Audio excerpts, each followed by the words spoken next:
Peço, então, ao doutor Edgar Guimarães que faça a condução do painel. Boa tarde a todos. Inicialmente, eu gostaria de cumprimentar esses dois grandes amigos que aqui me ladeiam. Bruno Lourenço de Lima, já o conheço há muito tempo e acabei de perguntar a ele, há exatos 20 anos, o Bruno vem se dedicando a desenvolver um trabalho excepcional no Sebrae Nacional, que todos sabemos é uma entidade do Sistema S voltada ao fomento da micro e pequena empresa. E, ao meu lado aqui, um dileto amigo de muitos anos, membro do Instituto Paranaense de Direito Administrativo, que atualmente eu estou na presidência, e eu poderia dizer até que o professor Juarez já é um cidadão paranaense, de tantas amizades e tantas raízes aqui fincadas no nosso Estado. Eu não vou me alongar nesta minha fala inicial, estou aqui na condição de moderador, até em razão do adiantado da hora, e também das falas que nós ouviremos agora, que certamente são muito melhores do que as minhas. Então, portanto, de imediato eu já passo a palavra ao doutor Bruno, para que ele teça as suas considerações sobre o tema central do nosso painel, que é o desenvolvimento econômico e os tribunais de contas na contemporaneidade. Com a palavra, Bruno. Muito obrigado. Uma ótima tarde a todos. Para todos nós do Sebrae, é uma honra e é uma oportunidade ímpar estar participando do evento, neste caso, neste ano, de todas as associações nacionais. É uma oportunidade ímpar e parabenizo a todos os presidentes e membros dessas agremiações por dar esse belo exemplo de união, no momento que o mais o Brasil precisa é união, convergência em torno de propósitos comuns. Agradecer aos presidentes e amigos, ao Ivan, aqui nosso anfitrião aqui no Paraná, ao Fábio, esse homem da Paraíba, esse líder nacional, amigo, sempre positivo, inspirando aí novos desafios. Parabéns, parabéns pela reeleição a ambos, né? Ao amigo conterrâneo Marcos Benquerer, amigo de família, nosso ministro, e ao Thier, não sei se o Thier está aqui, nosso amigo lá do Rio de Janeiro, e todos os demais presidentes, então, em nome desses 4 amigos que eu já nominei. Queria cumprimentar ao doutor Edgar, nosso companheiro aí de muito trabalho, né? Porque o campo do direito administrativo é absolutamente central no dia a dia das empresas. Então, equacionar questões afetas ao direito administrativo são fundamentais, com isso a vida vai nos aproximando, né? Então, ao doutor Edgar, nossos cumprimentos. Ao doutor Juarez Freitas, também nós encontramos em outro tema muito afeto à pequena empresa, que é o direito tributário, num congresso anual em Gramado, e onde eu tenho ido lá para insistentemente questionar a forma de tributar negócios no Brasil, né? O nosso pior sistema tributário do mundo é um título que não nos orgulha. Pois bem, vou buscar ser muito rápido na apresentação. Basicamente, ela vai discorrer sobre uma questão de fundo, que é a questão do ambiente de negócios que o Brasil dispõe. Essas coisas não acontecem por acaso. Cada norma, cada infranorma, cada coisa que está lá, alguém fez, provavelmente com a melhor intenção do mundo, mas essa desintegração, essa falta de sentido sistêmico, levou a que nós tivéssemos aí um cipoal de normas, enfim, obrigações que as empresas não conseguem cumprir. Elas estão expostas, inclusive, a muito risco. Quando se fala em compliance, transparência, não tem como ter compliance nessa complexidade. O Serviço Brasileiro de Apoio à Micro e Pequena Empresa, que hoje, com muita honra, volto a dizer, represento aqui, presidido hoje pelo ex-deputado Carlos Melles, um pesquisador da Embrapa, que encontrou um sentido de representar a pesquisa e a agricultura no Congresso Nacional, hoje nosso presidente, muito amigo, próximo pela trajetória da vida de vários dos ministros lá do TCU, não é? Dentre eles o atual presidente Zé Múcio, e a nossa conversa é sempre sobre desenvolvimento econômico, um tema que eu diria que é um tema meio santo, porque o desenvolvimento econômico, sobretudo o professor Juarez irá me corrigir, é preciso explicitar o desenvolvimento sustentável. Ele é verdadeiramente um tema em que todos ganham. E em promovê-lo, o Estado realiza sua maior missão, porque é um tema que não anda sozinho, não anda sem saúde, não anda sem educação, não anda sem segurança, não anda sem infraestrutura, não anda sem meio ambiente. Então é um tema maravilhoso. E o risco que nós corremos, por ser um tema composto, é de ficar dispersa a atenção e nós não trabalharmos de forma objetiva. E eu já estou mais ou menos na conclusão da apresentação. Então, em momento que nós, há exatos 6 anos atrás, em março de 2013, revigoramos a parceria com o Sistema Tribunal de Contas, realizamos em uma semana no Brasil inteiro encontro com 20 tribunais de contas, né? Quando os tribunais diziam que o papel dos tribunais de contas no terceiro milênio seria a efetivação ou efetividade das políticas públicas. Essa foi a senha para que o SEBRAE falasse: esse é o nosso parceiro principal, porque nós tínhamos um estatuto, desdobrando a Constituição, e que ele não era efetivo. Encontramos, então, nos órgãos de controle, aquela força que faltava para a efetividade dessa política pública. E queria rapidamente fazer uma menção de que nós, no SEBRAE, estamos dedicados, nesse momento, em 2 coisas. Dentre várias, 2 eu queria destacar. Primeira delas é efetivamente sermos um sistema, o que pressupõe atuar em rede. Então, ver os tribunais em rede, discutindo o que a gente viu aqui hoje cedo, o conselheiro Hanna apresentando, né, de compartilhar parâmetros, sistemas, metodologias, indicadores, isso sim forma sistema, diretrizes, né? Uma coisa nossa, então, nos consolidar como sistema.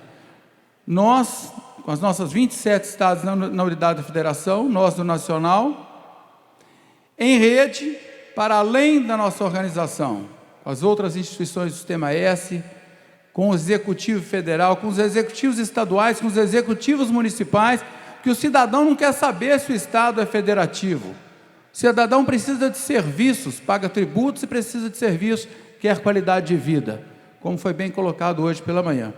Então, no momento que nós vimos esse chamado da efetividade das políticas públicas, e que hoje nós conseguimos ver a precisão com que os tribunais estão atuando, com indicadores, com metas, isso só fortalece essa nossa percepção e decisão de abraçar os tribunais no Brasil inteiro e convergir esforços para fazer esse momento, a virada nesse momento que o Brasil está vivendo.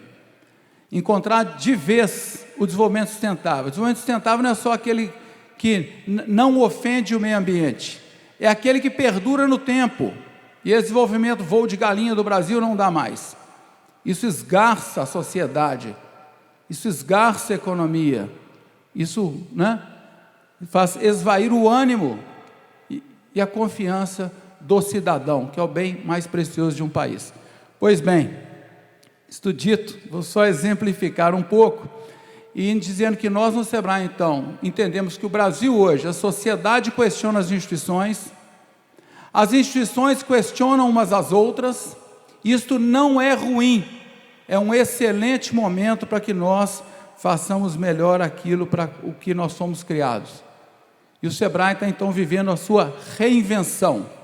Nós estamos revendo completamente o nosso modelo e cada vez mais aponta, presidente Fábio, presidente Marcos Benquerer, para parceria. Essa é a palavra de ordem, para melhor servir a sociedade. Pois bem, primeira coisa, simplicidade, não é? Nós realmente precisamos simplificar, convergir, eliminar duplicidades, vazios e criar bons pontos de convergência. E a simplicidade nos objetivos, nas agendas, nos propósitos e nas agendas deve orientar o nosso trabalho. O momento requer. Saiu recentemente o resultado do Doing Business, sobre a facilidade de fazer negócio nos países. Hoje, com as economias cada vez mais digitais, com as empresas transnacionais, os fluxos de riqueza são muito rápidos. Os países enriquecem devagar, mas empobrecem muito rápido. Pois bem, o Brasil caiu 15 posições. Isso deve chamar a nossa atenção.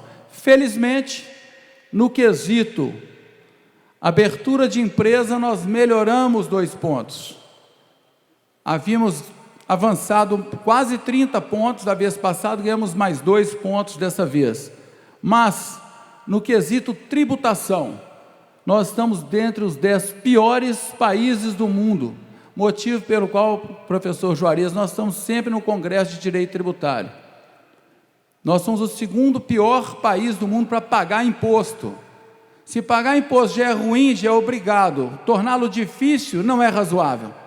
Não é razoável. E nós temos tecnologia para simplificar brutalmente o cumprimento de obrigações acessórias no Brasil.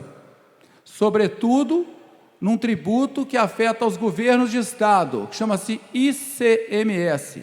Temos aí uma agenda importante para trabalhar com os tribunais de conta dos estados. A economia se recupera, graças a muito trabalho, as reformas que se apresentam estão em curso, não é? Na medida em que o PIB começa a reagir, notadamente o desemprego é um tanto quanto óbvio, mas é sempre bom mostrar o óbvio, a correlação das coisas. O que esse gráfico aponta? Que o desenvolvimento econômico é a chave para essa questão importante social, que é a ocupação e a renda. A taxa de desocupação, ela se estabilizou, começa a cair. Por que tem 2 gráficos? Um se representa através do CAGED, Cadastro Geral de Empregados e Desempregados do Ministério do Trabalho. Já esse indicador, ele é o PNAD, né? Que é da pesquisa a domicílio, e ele captura os trabalhadores por conta própria. Então, nós vemos, de um lado, as carteiras de trabalho, em azul, são as pequenas e microempresas do Brasil, em alaranjado, as médias e grandes empresas. As médias e grandes empresas, por imposição da realidade, são cada vez mais intensivas em capital e tecnologia, e menos intensivas em postos de trabalho. A pequena empresa é a saída para o emprego no mundo, tem sido e continuará sendo. E aí nós vemos um outro fenômeno impressionante, que é a questão de empregados informais. Na verdade, não é só empregado informal, são considerados trabalhadores informais, ou empreendimentos informais, aqueles com menos de 5 trabalhadores. Então, os microempreendedores individuais, as microempresas, é que estão fazendo com que a taxa de desemprego, desocupação no Brasil esteja caindo. A economia está mudando, o mundo do trabalho está mudando, e é preciso que o Estado acolha os autônomos, os trabalhadores por conta própria, dentro da legalidade, com dignidade e amparo do Estado. O microempreendedor individual conseguiu formalizar 9 milhões de cidadãos brasileiros que empreendem. Essa é uma das maiores conquistas da atualidade, da história recente do Brasil, e um exemplo para o mundo inteiro. O pessoal dos BRICS esteve em Brasília 2 semanas atrás, querendo conhecer o que é isso chamado microempreendedor individual. Entretanto, nós temos uma questão de fundo muito pesada, no mundo, mas no Brasil, com crescimento que nos preocupa agora na história recente, que é, de novo, a concentração de renda. A carga tributária é distorsiva. O lucro dos 4 maiores bancos do Brasil, publicado outro dia, no momento de recessão, de desemprego, é recorde histórico. Subtração e concentração de renda. Na carga tributária, que é regressiva, no sistema de crédito, que não tem concorrência. 2 temas que o Estado brasileiro está enfrentando, propondo reformas: tributária e promovendo competição no sistema financeiro, com a ESC, com as fintechs, com as cooperativas de crédito. Tudo tem instrumento disponível para a gente fomentar. Fomentar é a palavra. Pois bem, e aí nós começamos a ver, no momento em que o desenvolvimento perde espaço, o problema fiscal ganha espaço. Todas as instituições do país estão hoje sob pressão em função da questão fiscal. E por mais que a gente corte custo, e tem que cortar, diz que custo é igual unha, tem que cortar todo dia, senão toda semana. Pois bem, mas sem desenvolvimento econômico, não tem saúde de qualidade, ainda que tenham percentuais constitucionais. Não tem saúde, não tem segurança, não tem educação. O desenvolvimento econômico é a agenda libertadora, é a agenda composta, sistêmica das diversas agendas, não é? Então, isso já vou pular rápido aqui. Portanto, o SEBRAE, que é um instrumento de política pública criado pelo Estado brasileiro para servir a sociedade há 47 anos, se coloca hoje na condição de uma agência de desenvolvimento para servir o desenvolvimento do país, através das pequenas empresas. E nós temos, então, algumas agendas, vou só ilustrar aqui, não vou fazer propaganda de SEBRAE, não se trata disso. Pois bem, governança dos territórios. Aí, professor Juarez, isso é um espetáculo para discutir a questão da sustentabilidade, inclusive e principalmente ambiental. Então, nós trabalhamos coesão de grupo, confiança, identidade, agenda, balance scorecard, grupos de trabalho, envolvimento das 3 esferas, dos 3 entes, né? União, Estado e município, convergência, confiança e convergência, essencialmente o que nós fazemos. Tem aqui um que eu não mostrei aqui, que é cidade empreendedora. Um trabalho espetacular, um cardápio de questões para que as cidades estimulem o empreendedorismo e se preparem para o desenvolvimento. Inovação, palavra de ordem, transformação digital, biotecnologia, nanotecnologia, design, indicação geográfica. Ao falar de indicação geográfica, aparece um tema tanto quanto romântico, né? O queijo canastra, né? A campanha gaúcha. Pois bem, no acordo de livre comércio entre a União Europeia e o Mercosul, os únicos produtos que terão algum nível de proteção serão aqueles que têm indicação geográfica. Então, é algo que toca objetivamente o desenvolvimento, sobretudo o desenvolvimento regional. Temas importantíssimos. Levar inovação para as escolas, aproximar as universidades das empresas, do poder público, para levar soluções que estão lá potencialmente, torná-las efetivas. E na semana que vem, a Semana Global do Empreendedorismo, nós pretendemos promover no Brasil mais de 10 mil eventos para estimular, valorizar essa agenda. E hoje, as prefeituras são os nossos maiores parceiros na promoção da Semana Global. Temos hoje mais de 3.600 municípios com salas do empreendedor, com a rede simples, com compras locais, graças aos tribunais. Graças aos tribunais. Porque, para além de encorajar o gestor público, hoje os tribunais mostram que isso é um dever de Estado, levar desenvolvimento aos seus cidadãos. E o Brasil faz 40% de toda a atividade que acontece no mundo. Nisso nós somos campeões positivos. E se Deus quiser, vamos lançar no Palácio do Planalto, fazer a abertura dessa semana, na semana que vem. A rede simples, outro tema que nós temos trabalhado com os tribunais. Isso são secretarias de fazenda, secretarias de meio ambiente, secretarias de saúde, secretarias de atividades urbanas que precisam estar compondo um mesmo sistema, sem subtrair prerrogativas importantes à segurança, mas simplificando a burocracia e colocando um mínimo de sensatez. Vou falar de uma tragédia que aconteceu da Boate Kiss. Ao ser interpelado, o comandante do bombeiro falou: não tinha gente, eu tinha mais de 1000 pedidos de licença. Na verdade, tinha 50 que tinham alto risco. Os 8 ou 950 poderiam ter aguardado e ser feito vistoria depois. Então, a lei da liberdade econômica, ela fala que é empreendimento de baixo risco. Fiscaliza depois, vai no que tem risco. É uma questão de auditoria, básica de auditoria. Pois bem, e o Brasil avança, isso tudo está aí, é real, não é? E aí uma coisa importantíssima, professor Juarez, a questão da sustentabilidade. A Política Nacional de Resíduos Sólidos está na agenda, mas a autogeração, olha o perigo que é. Nós estamos correndo para ter geração de fontes de energia sustentáveis ou renováveis no Brasil. E a ANEEL coloca uma consulta pública para limitar a quantidade de energia que uma pessoa pode gerar e abater do seu consumo. O que pode matar essa atividade em estados como Paraíba, Rio Grande do Norte, sobretudo no Nordeste.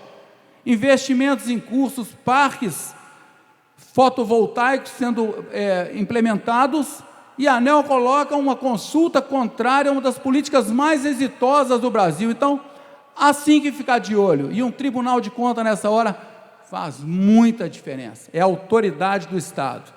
Pois bem, só para fazer uma menção, um caso de sucesso, a nossa parceria, nós saímos um poder de compra de 600 bilhões, imagina isso no setor certo, fomentando emprego, fomentando desenvolvimento regional, é disso que nós estamos fazendo. Imagine isso induzindo a inovação. Os Estados Unidos da América, o país mais liberal do mundo, faz isso desde 1953, desde o pós-guerra. São ricos e desenvolvidos, não é por acaso, tem políticas assertivas. Olha o que acontece com essa política quando os tribunais de contas entram no jogo. Aquela setinha vermelha aqui, 800 e poucos municípios. Nós alcançamos mais de 3.200. Esta é a força, esta é a importância, esta é a soma que essa instituição maravilhosa trouxe a essa política pública. E aí eu não posso deixar de falar de algo maravilhoso, que nos encanta no SEBRAE, é um exemplo para nós, chama-se IEGE e IEGM, e fazer um apelo, o Serviço Brasileiro de Apoio à Pequena Empresa, que se sente desafiado a fazer mais, faz um apelo a que os senhores conselheiros, presidentes, conselheiros substitutos, ministros, ajudem a impulsionar o tema desenvolvimento econômico no IEGE e no IEGM. Tem aquela coisa do He-Man, eu tenho a força. Os senhores têm a força para fazer o desenvolvimento brasileiro completar seu ciclo. Então eu venho em nome do SEBRAE, basicamente, para dizer que nós estamos aqui fazendo um apelo para a gente fazer avançar mais na parceria e que esse tema de desenvolvimento econômico seja trazido para dentro, para o centro da agenda do já tão sobrecarregado trabalho dos tribunais, sabendo que o SEBRAE estará ao lado o tempo inteiro, naquilo que for possível e necessário. E encerro, até por sugestão do presidente Fábio, e a exemplo que nós temos com os tribunais, inspirados, encorajados pelo trabalho com os tribunais, nós procuramos agora o Ministério Público. E no mês de setembro estivemos em Goiânia, o presidente, senhor Joaquim, não é isso? O presidente do tribunal está aqui? Nos acompanhou, representou os tribunais, e nós fomos contar para eles a maravilha que é o trabalho dos tribunais no campo de desenvolvimento. O presidente Vitor Hugo ficou extremamente entusiasmado e celebramos um acordo de cooperação que se inspira neste trabalho feito aqui. Isto posto, esse Brasil que a gente está doido para ver acontecer, está literalmente na mão das suas instituições. Aqui estão várias delas, mas no coletivo uma instituição chamada Tribunal de Contas, e essa modesta instituição que é o Serviço Brasileiro de Apoio à Pequena Empresa, pede o apoio e declara a sua incondicional parceria nesse trabalho. Muito obrigado a todos, senhores e senhoras.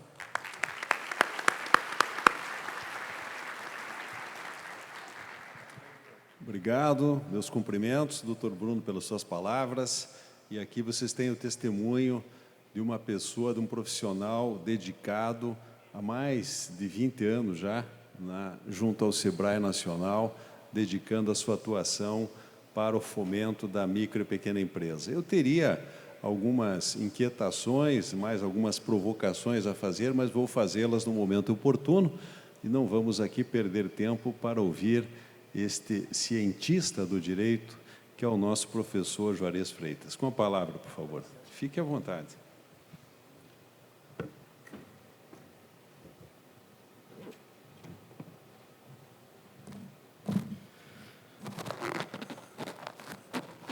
senhor presidente dos trabalhos, professor Edgar Guimarães, uma das grandes figuras do direito administrativo, não apenas paranaense, mas brasileiro. Estimadíssimo professor Bruno, que nos brindou com uma magnífica fala.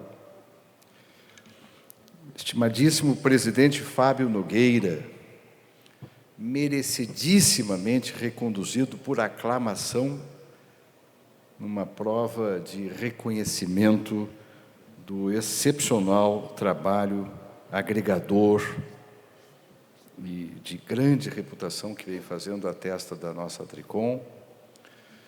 Estimadíssimo presidente Ivan Bonilha, do Instituto Rui Barbosa, a quem também cumprimento pelo merecidíssimo momento de recondução, igualmente por unanimidade. Senhoras e senhores, eu pretendo fazer uma exposição de trabalho, né, com 7 propostas de trabalho. Estou sempre super motivado. E tratando de alguns temas um pouquinho já além daquilo que nós vimos em Florianópolis, né? Tem sempre que nos renovar. Mas o primeiro ponto é o papel dos tribunais de contas em relação ao desenvolvimento. E aqui eu quero falar daquele desenvolvimento, o único que interessa, capaz de propiciar bem-estar. Bem-estar multidimensional às gerações presentes, sem impedir que as gerações futuras usufruam do mesmo bem-estar. Eu digo isso porque hoje no mundo, grandes autores, cito um, Angus Deaton, um trabalho notável, junto com sua esposa, Anne Case, vem tratando de um problema muito sério da economia do século XXI, que vai ter que ser reinventada, assim como a democracia. É o problema que eles chamam de doenças do desespero. Há um problema seríssimo, sobretudo nos Estados Unidos, com as doenças do desespero. Quer dizer, alguma coisa não vai bem nesse modelo tão brutalmente concentrador e tão brutalmente insensível com o humano. E no momento que nós vamos falar, e temos de falar, de uma nova economia digital, intangível, não podemos esquecer de ressituar no âmago das políticas públicas o ser humano. E o ser humano não precisa necessariamente de PIB. O ser humano precisa de desenvolvimento, não mero crescimento econômico. Lembrando sempre que toda vez que acontece um acidente de trânsito, o PIB sobe. Significa que ele é um indicador problemático. Agora, o desenvolvimento sustentável, este pode ser aferido na linha do Amartya Sen e de tantos outros, pela realização do bem-estar multidimensional universalizado. Então, este é, a meu juízo, o primeiro ponto. O Tribunal de Contas no Brasil tem um compromisso com a aferição, e já vem trabalhando fortemente, no momento em que incorpora cada vez mais nos seus índices, nas suas métricas, os ODS, no sentido de aferição do bem-estar multidimensional. Na economia do século XXI, a economia do século XXI não será a economia dos fósseis. Eu fico muito feliz que, finalmente, começa a haver um certo consenso de que temos que avaliar os impactos dos nossos benefícios fiscais, das nossas renúncias, dos nossos incentivos creditícios. Finalmente, isso já está aflorando, até numa PEC recentíssima. O Tribunal de Contas do Rio Grande do Sul, né, agora já começa a enfrentar esse tema, com todos os cuidados que ele impõe.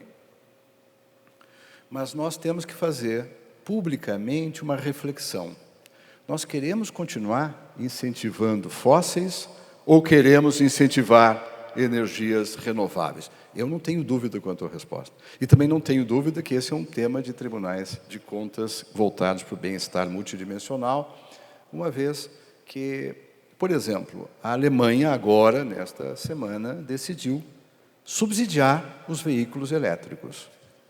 Isso é um tema importante, é um tema estratégico. Está pensando bem a Alemanha ao fazê-lo. Nós precisamos fazer a transição para o fim dos veículos a combustão, por várias razões. Uma delas é interromper um genocídio mundial. A cada ano, 7 milhões de pessoas morrem prematuramente por culpa da poluição do ar. Isso é genocídio. Então, esse é o Tribunal de Contas, que trabalha com um exame criterioso, comedido, ponderado das políticas públicas e acena com as transições cogentes à luz do desenvolvimento que realmente importa. O segundo vetor, então, o primeiro é o Tribunal de Contas do Bem-Estar Multidimensional. O segundo vetor que eu queria propor às senhoras e os senhores é o Tribunal de Contas digital. Mas o eletrônico já foi, gente. Isso eu falei em Santa Catarina, então não preciso voltar a falar. Agora eu vou falar de uma coisa que nós talvez tenhamos que pautar imediatamente. E é uma sugestão que já tomei a liberdade de fazer ao presidente Fábio, que mencionou no seu discurso de vitória esse tema. E fiquei muito feliz, presidente Fábio Nogueira. França, Reino Unido, enfim, vários países já têm o seu plano nacional de inteligência artificial. A União Europeia, Comissão Europeia, elaborou um guia de diretrizes éticas de inteligência artificial confiável, com 7 diretrizes. A primeira, muito importante, tem de haver supervisão humana, conselheiro Soler. Supervisão humana. E a última, a sétima, que não tenho tempo de me debruçar agora sobre isso, mas quem sabe no futuro próximo, accountability. Portanto, eu penso que nós devemos fazer no Brasil, sem tardar, estamos atrasadíssimos, mas sem tardar, um debate impessoal, suprapartidário, de preferência capitaneado pela Tricom, de uma proposta ao Congresso de uma lei nacional de plano, uma lei plano, uma norma plano de inteligência artificial sustentável. Por exemplo, queremos trabalhar na administração pública com caixa preta forte ou caixa preta fraca em relação aos algoritmos, que, aliás, algoritmos que aprendem. Machine learning é algo sério. Inteligência artificial não se confunde com automação. Sobre isto, há um artigo recentemente publicado na revista Interesse Público, Dr. Luiz Cláudio. Depois podemos enviar a todos os congressistas esse artigo meu, sobre direito administrativo e inteligência artificial. Primeiro ponto é entender que a inteligência artificial é um sistema cognitivo de máquina com adaptabilidade e relativa autonomia, coisa que não existe na automação. Aprende sozinha. Emulatório e imitativo da decisão humana. Então, esse é um ponto chave. Produz atos administrativos e não apenas fatos administrativos. Diferentemente da automação. Já mudou tudo. Nós temos de nos habilitar. Temos que saber quando haverá culpa em elegendo, quando haverá culpa em vigilando do administrador público e, de resto, também do administrador privado. São temas absolutamente cruciais para a economia do século XXI. Recentemente, falei disso em Florianópolis, do blockchain, muito rapidamente, pois agora eu quero dizer para vocês que a computação quântica pode quebrar toda a criptografia do blockchain. Então, nós temos que estar atentos Não basta estar atualizado, tem que estar hiper compenetrado dessas mudanças capitais. E isto é o que eu proponho como segundo vetor, um Tribunal de Contas não mais analógico, infelizmente os nossos tribunais estão avançando muito, não mais eletrônico, mas digital, e que pense, e mais do que pensar, paute um plano estratégico de um assunto absolutamente crucial, como é o da inteligência artificial. Já temos robôs funcionando no TCU, Alice, Mônica, não é isso? Já temos em outros tribunais. Alguns ainda não têm os robôs funcionando, mas já estão trabalhando com software. Alguns trabalham com umas trilhas ainda muito rudimentares, que até incomodam o servidor público pedindo explicações que não são necessárias. Mas isso é o início do processo. Nós temos de trabalhar com modelos preditivos, sobretudo para combater a criminalidade, a corrupção mais sofisticada, e isso só se faz com um Tribunal de Contas digital. E em sintonia com a Lei de Serviços Públicos Digitais. Quase lei. Está andando no Congresso Nacional o nosso anteprojeto, virou projeto de lei e está andando até com uma velocidade bem acima da média, felizmente, de forma até suprapartidária no Congresso Nacional. Terceiro elemento, terceira proposta. Eu penso que nós temos de ter, presidente Fábio, um Tribunal de Contas pacificador, solucionador de conflitos, sempre que possível. Haverá momentos em que o comando e controle é a única alternativa, a sanção será a última instância. Mas antes de mais nada, e não é só o Tribunal de Contas, a administração pública, eu tenho defendido, por exemplo, que a administração pública tributária, antes de mais nada, ofereça, salvo para o contribuinte sonegador contumaz, a oportunidade da autorregularização. Eu penso que nós precisamos pautar o tema, colocar na agenda o tema da construção de uma sociedade pacífica, que, aliás, é o Objetivo de Desenvolvimento Sustentável número 16. E, para isso, nós vamos ter que aprender a fazer uma coisa muito séria, grave, difícil, tecnicamente, não é coisa para amadores, temos que nos capacitar para isto. A Escola de Direito de Harvard já faz esse trabalho há 20 anos, que é negociação. Eu acrescento, negociação proba. Por exemplo, agora mesmo, ainda que por medida provisória, está se admitindo a negociação em matéria tributária. Neste ano, já temos lei admitindo a mediação em matéria de desapropriação. A AGU já tem um belo manual de negociação, vale a pena conhecê-lo. E nós precisamos, daqui a pouquinho vai haver também, eu tenho quase certeza que isso vai passar no Congresso Nacional, o fim de um equívoco histórico, que é a proibição de transação, conciliação ou acordo na ação civil de improbidade administrativa. Está lá no texto, no artigo 17, parágrafo 1º, entretanto, isso na prática já vem sendo considerado largamente como revogado tacitamente. Mas está lá ainda no texto, isso causa alguma preocupação. A cultura do acordo, por exemplo, o TAC para suspender o PAD. A AGU é um laboratório muito interessante. E os resultados, até aqui, são auspiciosos. Evita a prescrição, dá uma saída honrosa para o pequeno infrator e aumenta a produtividade e o bem-estar geral da nação. Mais do que isto, cientificamente está comprovado, Dan Ariely é um dos autores que escreveu sobre isso, no livro A Mais Pura Verdade sobre a Desonestidade, que o termo de compromisso ajuda a combater as transgressões éticas, muito mais do que o aumento de carga de sanção. Mas, além de tudo isto, nós temos que aprender a fazer o controle dos acordos. Eu quero dizer que eu vi com muita atenção um acordo recente do TCU, ministro Bem-Querer, no sentido de cobrar, dá para dizer que é o termo técnico, motivação mais consistente, explícita, clara e congruente de alguns TACs celebrados numa agência reguladora. Então, essa é uma preocupação, o presidente Fábio também comunga dessa preocupação, de fazermos uma reflexão mais profunda e sistêmica. Dou-lhes uma notícia, por enquanto é só uma notícia oficiosa, de que foi sondado para integrar novamente uma comissão de juristas do Congresso Nacional para tratar de uma lei nacional de processo de acordo administrativo.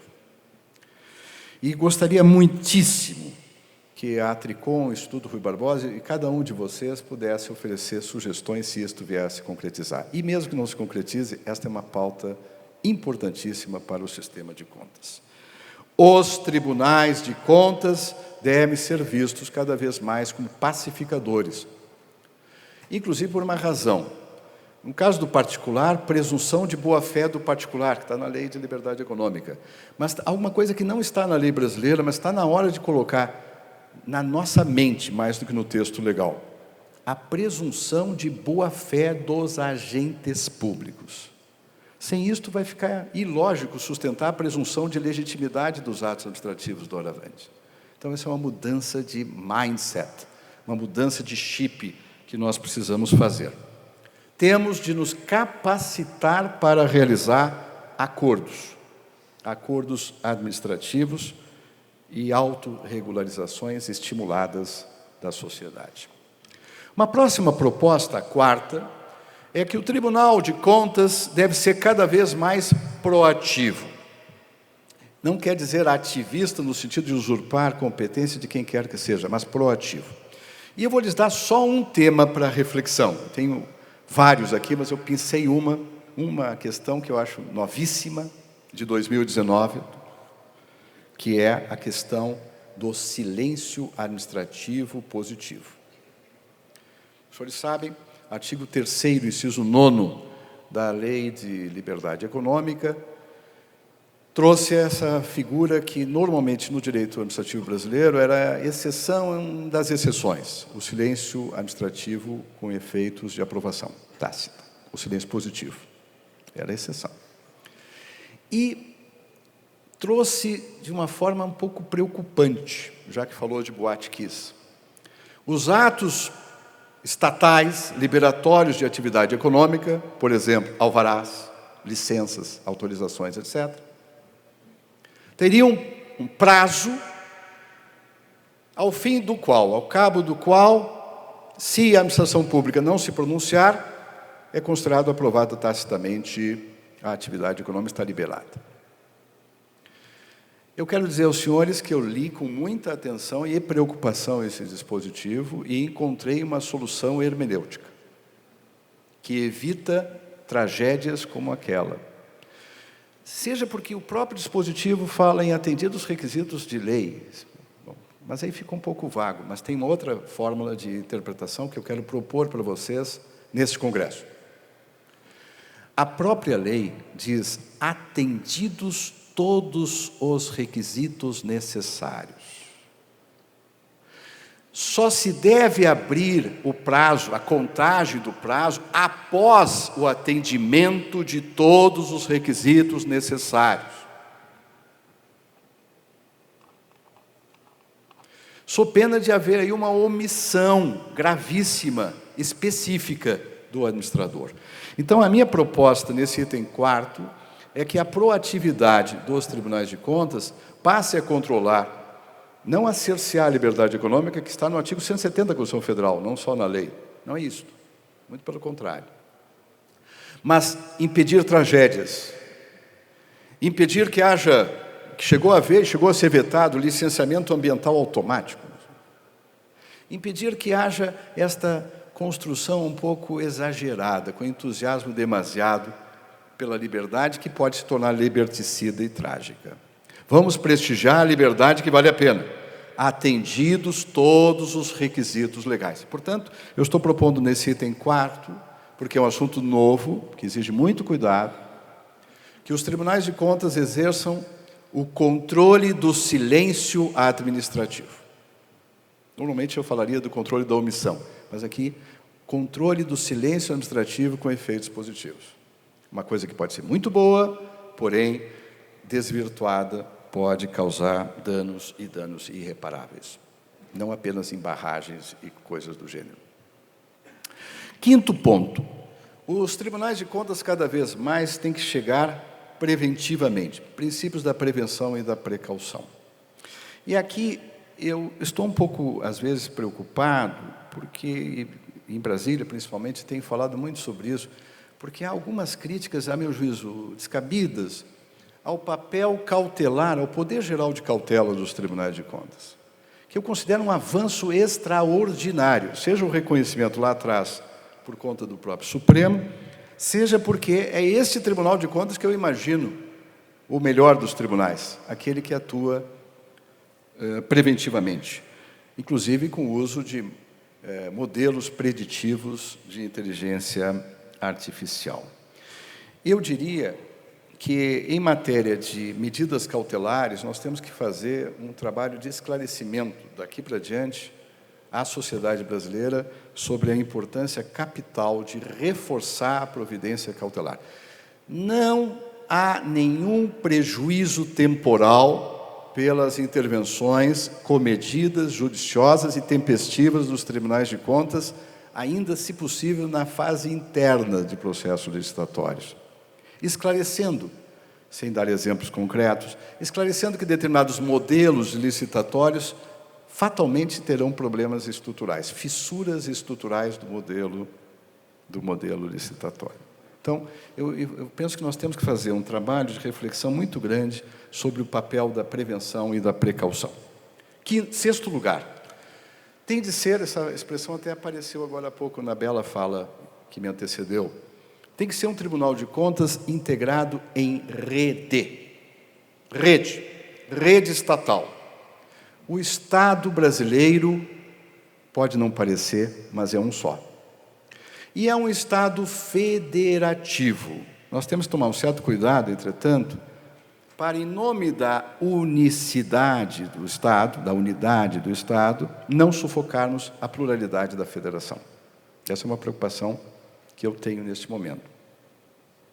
Nesse sentido, eu quero, de público, externar o meu apoio a uma PEC antiga e, portanto, eu acho que essa PEC antiga, neste caso, é melhor do que a solução da figura da reclamação que apareceu agora numa PEC recente.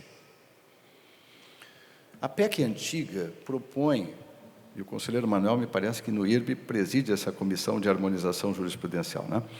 Propõe uma figura que eu acho extremamente vantajosa em relação à figura da reclamação, que poderia colidir com o artigo 60, parágrafo 4º da Constituição Federal, colidindo com a cláusula pétrea da federação, sem motivo nenhum.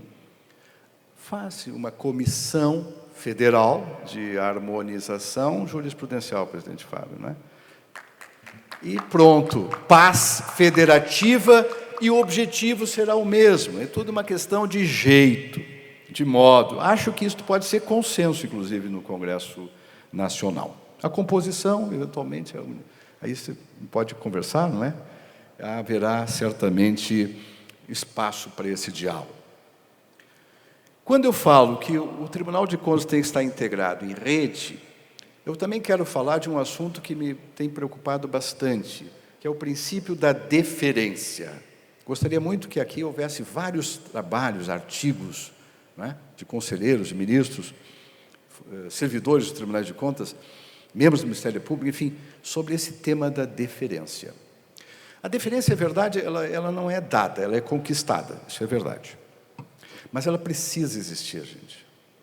Eu acho que eu vou dar alguns exemplos de preocupações que eu tenho. Imprescritibilidade vai se debater agora no Supremo Tribunal Federal, em tese de repercussão geral da prestação de contas.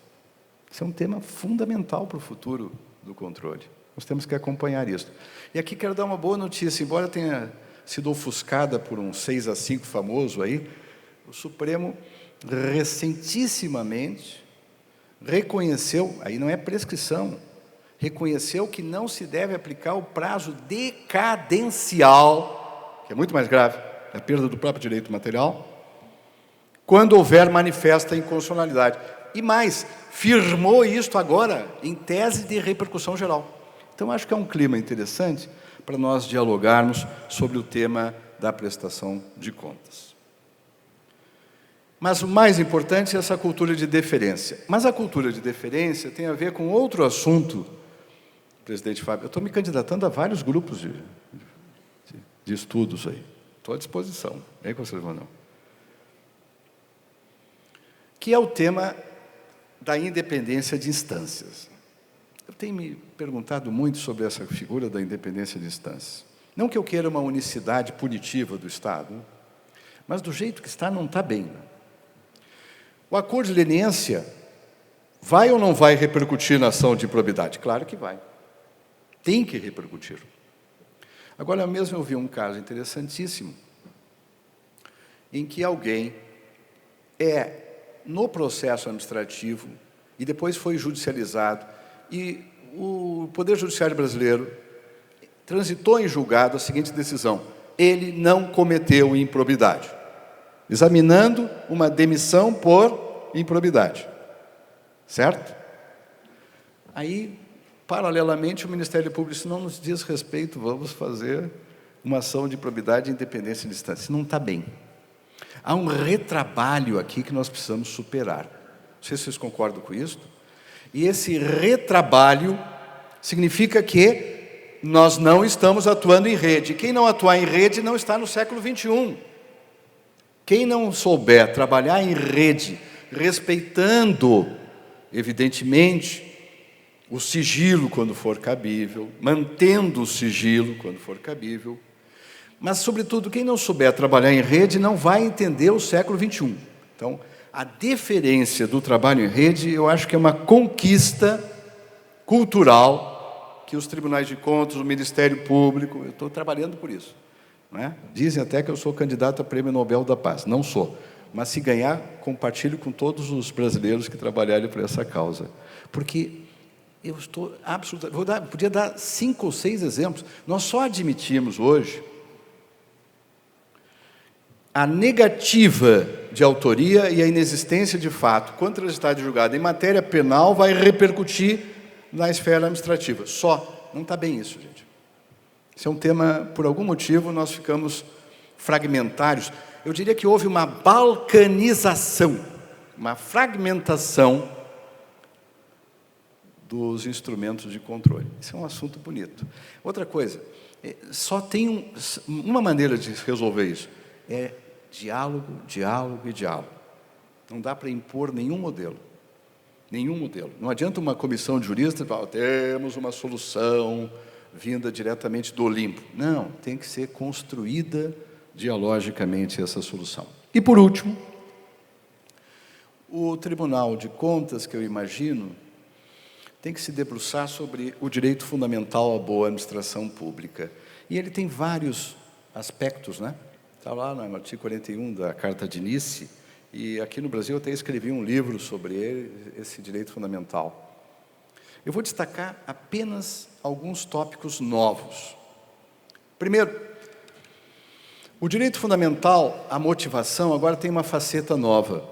Nós precisamos ter direito fundamental à explicação, right to explanation, lá da União Europeia, na proteção de dados, na Regulamentação Europeia de Proteção de Dados, direito à explicação sobre os passos lógicos de uma decisão algorítmica. Mesmo que isto signifique, na escolha entre a acurácia e explicabilidade, sacrifício da acurácia.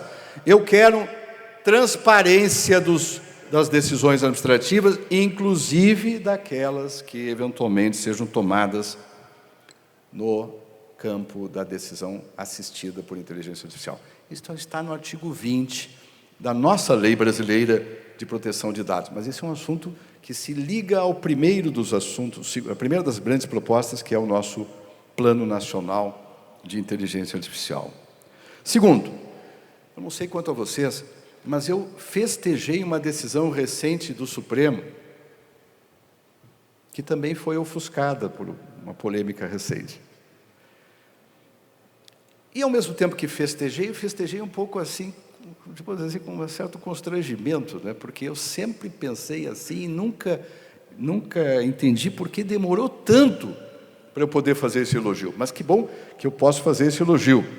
Não ao Supremo, à cultura jurídica brasileira, que é considerar inconstitucional um diploma que admitia despesas confidenciais. Uma vitória republicana. De parabéns o Supremo Tribunal Federal. Não está muito na moda de elogiar o Supremo, mas eu estou aqui mostrando o meu espírito aberto, de acolhimento e, sobretudo, de festejar os avanços republicanos. Claro, respeitando algumas situações excepcionais da lei de acesso, mas nunca em definitivo. Mas jamais admitindo essa figura. Eu sempre dizia para os meus alunos, olha, eu nunca vi uma inconstitucionalidade tão espessa, tão manifesta, tão estridente. Ainda não foi declarada por algum desaviso, mas será oportunamente. Essa semana pude festejar com eles esta pequena, mas importante vitória do direito fundamental à boa administração pública. O direito fundamental à boa administração pública também tem de ter, presidente Arnaldo, o direito fundamental à participação, e os tribunais de contas podem aqui desempenhar um papel capital. No nosso, agora virou projeto de lei, a avaliação continuada de políticas públicas, que está lá na Lei de Defesa dos Usuários e Serviços Públicos, pode e deve ser feita por aplicativos. Aplicativos não é para dar nota ao agente público personalistamente, não. É para dar nota à política pública. Aí alguém vai dizer, mas isso é muito avançado. Não é avançado, mas não é muito. Eu quero festejar o Tribunal de Contas da Paraíba com um belíssimo programa chamado Você. Conhece, não? Pois é, então depois converse com ele, ele vai iniciá-los no programa Você. Eu, aliás, estive lá no momento fui um dos pioneiros lá, né? Voluntários do sistema de contas, né? E já trabalhando com um aplicativo que avalia políticas públicas. Só para dar um exemplo concreto, palpitante, vivo, que é possível, é necessário o direito fundamental à participação, inclusive por via digital. E, por último, e com isso eu me encaminho para uma visão convergente com a maneira pela qual eu comecei a minha fala. Nós estamos na economia digital. Essa vai dominar o século XXI. Temos riscos. A catástrofe climática pode ser um risco enorme. Rivaliza com o risco do inverno nuclear. Mas temos enormes oportunidades pela frente. E as coisas não estão tão más assim. Quem quiser uma obra mais otimista, leia o Factfulness, do Hans Rosling. Vocês vão ver que o mundo está bem melhor do que a gente imagina. No entanto, pode e deve melhorar mais. Temos o poder-dever de fazer essa transformação. Mas eu vou lhe narrar para encerrar um episódio, 2 episódios recentes. Um de ontem. Após dar aula no pós-graduação, eu fui apresentar um amigo que é um grande professor de direito notarial. E eu tinha pedido para ele para falar de pactos patrimoniais, né? E ele falou muito bem, por sinal. Mas ele, por 1 hora, mais ou menos, provocou uma celeuma enorme. Porque ele resolveu dar notícias de uma figura muito interessante, que pode ser feita no Brasil, que é a escritura de namoro. Já ouviram falar disso, gente? E tem distrato de namoro também. Tudo para evitar a união estável, a configuração da união estável. Sabia disso, conselheiro, o presidente Edgar? Escritura de namoro. O sujeito vai ao cartório, imagina a cena, é muito interessante. Ele descreveu várias, é muito interessante. Por que eu estou trazendo isso para um congresso de tribunais de contas? Eu pergunto assim, não tem nada contra, eu acho que isso é perfeitamente lícito, possível, as pessoas têm que ter respeitado sua autonomia de vontade, se elas são felizes, se funcionam bem assim, se estão bem assim, ótimo. Dito isso, será que nós não estamos nos intrometendo um pouco demais na disciplina da vida privada, a ponto de, para evitar problemas patrimoniais, gerar uma figura como esta, escritura de namoro? Aí levantou a mão uma senhora, uma tabeliã, que estava ali no nosso curso de pós-graduação, ela diz assim, no meu cartório nós até usamos um nome diferente para isso. contrato de uso. Aí eu realmente eu digo, aí é demais até para mim. Eu sou um homem avançado, mas tenho meus limites técnicos, né? Contrato de uso. Então nós temos que fazer uma reflexão também, se nós queremos, qual Estado que nós queremos. Eu acho que tem que ser um Estado que respeite a autonomia, que respeite a presunção de boa-fé dos particulares e dos agentes públicos, um Estado da confiança legítima, intertemporal e longo prazista, para contribuir à edificação desse Estado brasileiro, o Estado dos objetivos do desenvolvimento que importa, que é o sustentável. Eu quero dizer que não apenas me disponho a contribuir, mas conto profundamente com a Atricom, com o Rui Barbosa e com cada um de vocês. Muito obrigado.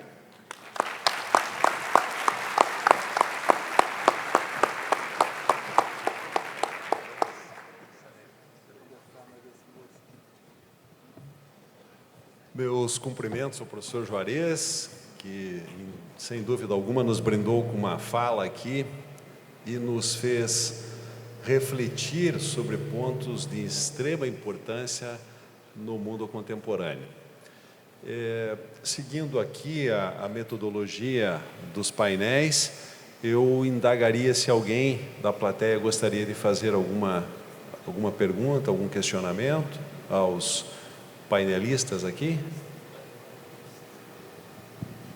Bem, não havendo ninguém se candidatar, eu gostaria aqui de fazer duas provocações, uma para cada um dos nossos painelistas.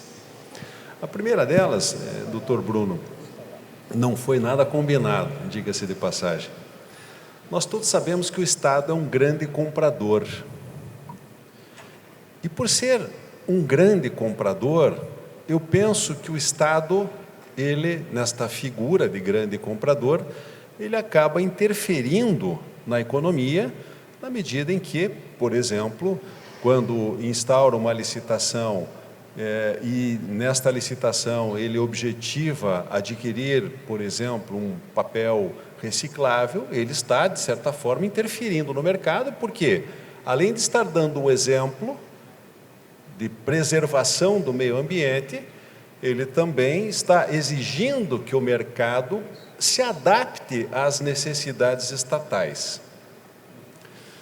Partindo, portanto, desta minha visão, desta minha premissa, nós todos sabemos que no que toca às compras públicas, nós tivemos, nos anos recentes, dois marcos regulatórios muito importantes. O primeiro deles, em 2006, com o advento da Lei Complementar número 123, que outorgou alguns benefícios às micro e pequenas empresas nas licitações. E depois, num segundo momento, em 2010, por meio da Lei 12.349, houve uma alteração na Lei 8.666, em que foi acrescida uma terceira finalidade à licitação, que é a promoção do desenvolvimento nacional sustentável. Sustentabilidade é esta que, seguindo as lições firmes do professor Juarez, esta sustentabilidade deve ser vista sobre três vertentes: uma sustentabilidade social, econômica e uma sustentabilidade social.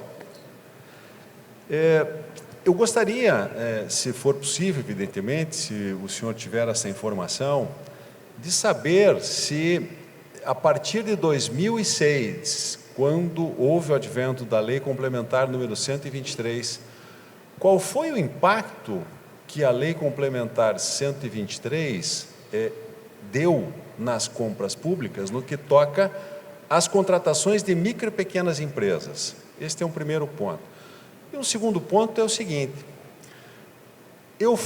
há uns anos atrás, eu fui convidado pelo SEBRAE do estado do Mato Grosso para participar de um programa do SEBRAE lá fantástico que se chama Fomenta, que existe, creio eu, até hoje.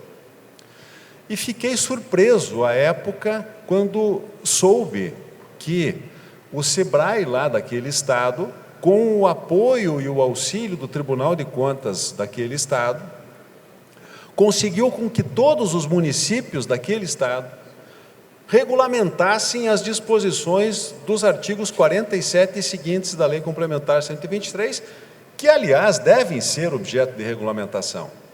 E 100% daqueles municípios integrantes daquele estado regulamentaram a lei por conta do auxílio do Tribunal de Contas daquele estado. Eu gostaria também, nessa oportunidade, de saber como está este panorama da regulamentação no plano da federação. Nós temos hoje, salvo engano, 5.560 e poucos municípios, não é? Desta totalidade, o senhor teria alguma informação com relação à efetiva regulamentação por parte desses municípios? Bem, primeiro, a pergunta é ótima, porque ela, na verdade, esse tema inaugurou uma relação estruturada, institucional, essa convergência entre essa instituição, essa associação privada de interesse público, que é o SEBRAE, e os tribunais de contas em todo o país. Apresentei, mas muito rapidamente, nós temos um gráfico ali que mostra que nós tínhamos 680 municípios, isso com esforço com a Confederação Nacional de Municípios, associações estaduais de município, uma verdadeira batalha para convencimento, para orientação, para dar acesso a portais. Ainda assim, com todo o trabalho, 680 municípios efetivavam, de fato, as compras conforme definido na Lei Complementar 123. Depois dessa parceria, com a chegada, primeira barreira, medo, 8666, cultura do 8666. Não pode fazer nada exceto comprar o mais barato, mesmo que seja pior, que desagregue a economia, mesmo que exporte riqueza, mesmo que produza desemprego. 103 muda isso, fundo novo paradigma. Nós hoje temos, se eu não me engano, 3.208 municípios que têm regulamentado e efetivado. Mas nós fomos além. A lei, em 2014, ela não só previu que não seria o poder-dever, mas que o Estado deveria, então deverá, não mais poderá, 147. Como também disse que no caso de não ter uma regulamentação, uma legislação, que a primeira lei dizia que tinha que ter uma regulação local, do poder de cada ente, diz que em não havendo, siga-se a regra nacional. Queria dizer que, de fato, essa mudança deflagrou um conjunto de outras mudanças. E isso foi debatido. Quando essa lei foi à votação, o Ministério da Fazenda, sempre muito refratário, hoje a gente vê uma postura diferente, propôs a lei da liberdade econômica, tem embates internos do Ministério da Economia, a Fazenda e a Receita normalmente puxam contra, diz que imposto bom é imposto velho, se fosse um Brasil está lascado, que o que está aí acaba com a nossa competitividade. Mas, à época, o Ministério da Fazenda recomendou um veto a esse dispositivo no projeto de lei, já encaminhado para votação. E a alegação é que esse instrumento não seria uma política industrial comprovada, o que se comprovou um equívoco enorme. Felizmente, a decisão da Casa Civil foi seguir o voto do Ministério do Planejamento, e a lei está aí com mais... Ela é de 2006, com 13, vai completar 13 anos agora em dezembro. Mas o que ela faz? Ela traz para este poder de compra do Estado a indução, sem comprometer os princípios da administração pública, da economicidade, impessoalidade e transparência.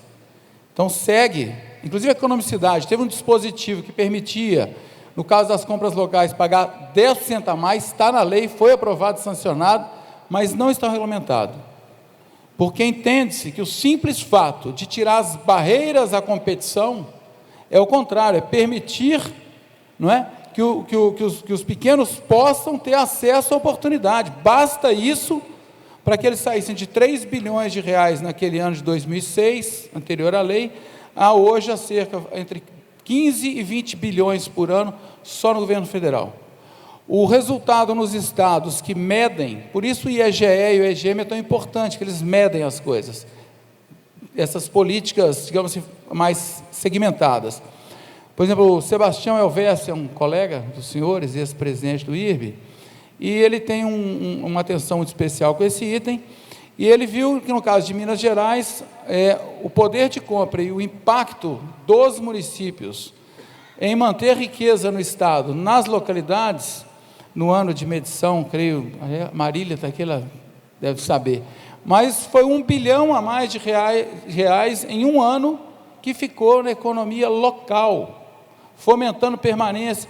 E aí, na mesma forma que essa legislação, eu vou gastar mais um minutinho, quem lê os artigos do 46 ao 49, se eu não me engano, se eu falar bobagem, você me corrige, Denise, mas cada dispositivo daquele foi arquitetado, ele é um instrumento.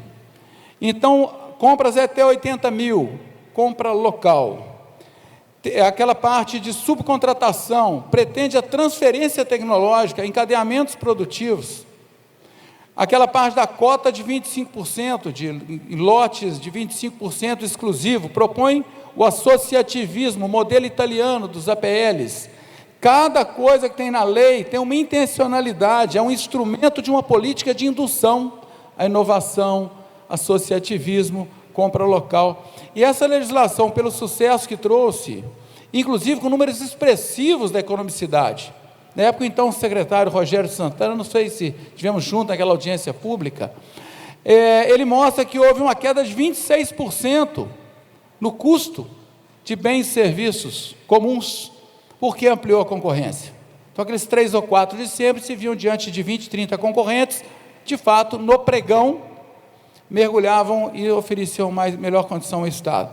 E aí veio, depois disso, as compras sustentáveis, inspiradas, né? Enfim, tem uma agricultura familiar, PAA, Programa de Aquisição de Alimentos, todos irrigando as pequenas economias e grupos sociais que precisam de oportunidade econômica para diminuir esse traço de concentração que está em vários mecanismos, tributação, aquisições, sistema de crédito. Esta é uma ação concreta do Estado que leva, para o outro lado, distribuir renda, promover mais qualidade de vida, e essa coisa também de que as pessoas possam ficar no seu local de origem e ali ter acesso àquilo que elas precisam para se realizar.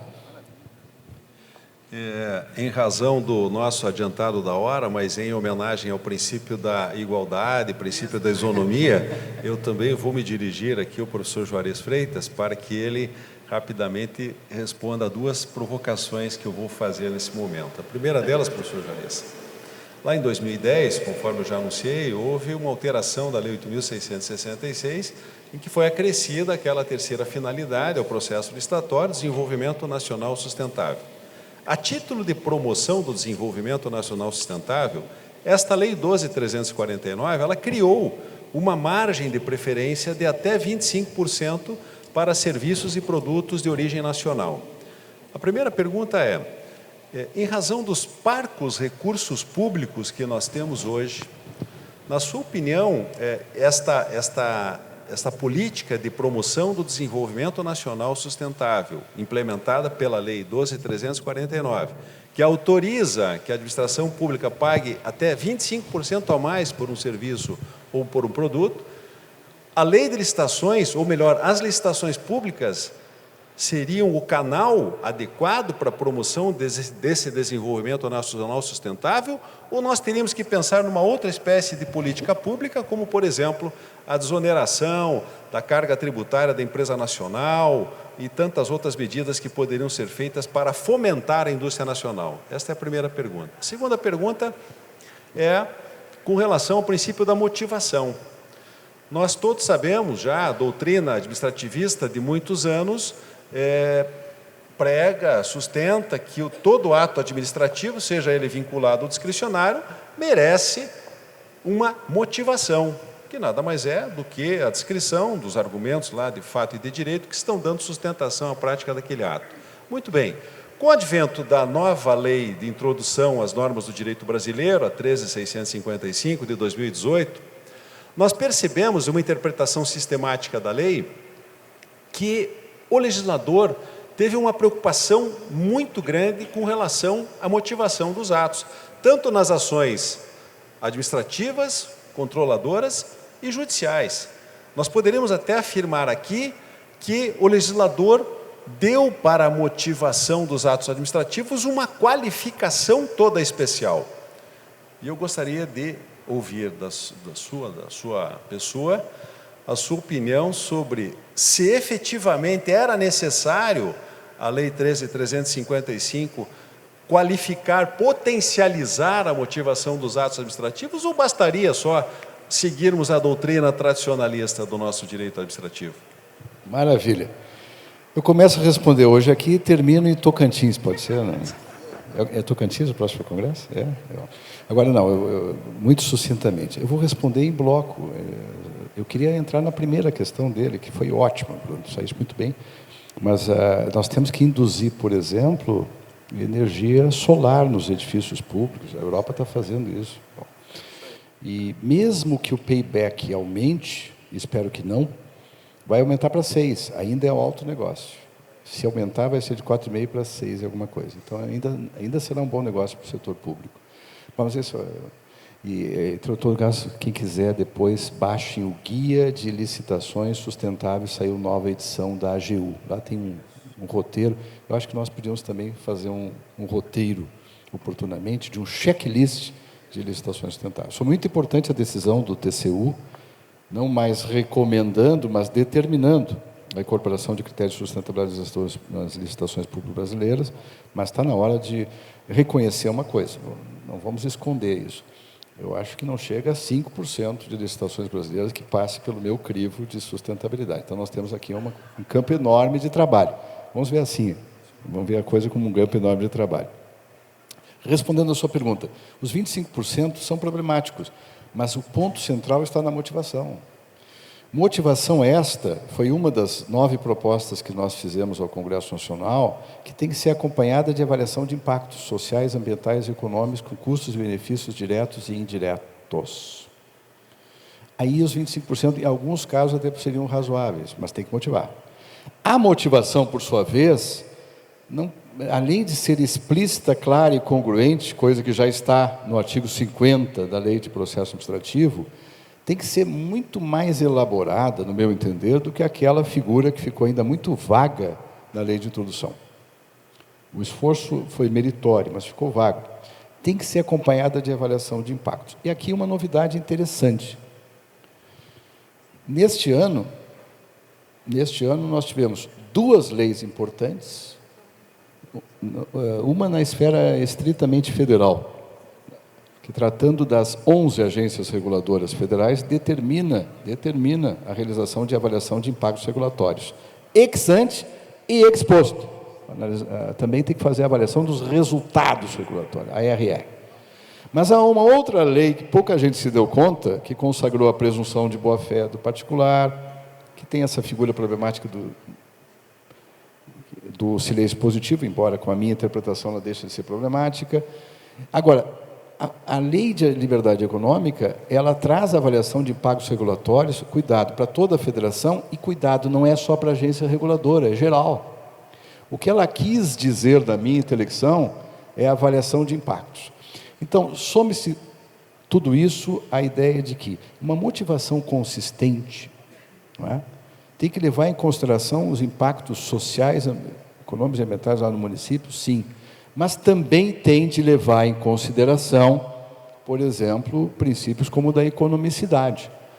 E o senhor tem toda a razão em ter essa preocupação. Não é automático, aliás, é uma mera autorização, não é automático os 25%.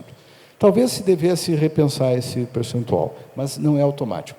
E, por último, assinalar que, no Congresso Nacional, uma controvertida proposta de alteração da Lei de Licitações, mas ela manteve, o PL manteve, essa proposta manteve o desenvolvimento sustentável e manteve a determinação de avaliação de custos e benefícios diretos e indiretos, ou seja, as externalidades. No momento que o Brasil começar a fazer motivação desse jeito, chegamos ao século XXI. Bem, meus amigos, eu primeiramente agradecer ao professor Juarez, ao doutor Bruno pela participação, agradecer também ao presidente da Tricom, conselheiro Fábio, ao conselheiro Ivan Bonilha, presidente do IRB, pelo gentil convite que me formularam para estar aqui participando desta tarde aqui com vocês, desse congresso maravilhoso. E cumprimentá-los, conselheiro, por esta magnífica iniciativa de reunir aqui os tribunais de contas e todos aqueles que estão direto ou indiretamente ligados às Cortes de Contas para discutir temas absolutamente atuais. Eu agradeço a atenção de todos e vamos para o intervalo, sequência da nossa programação.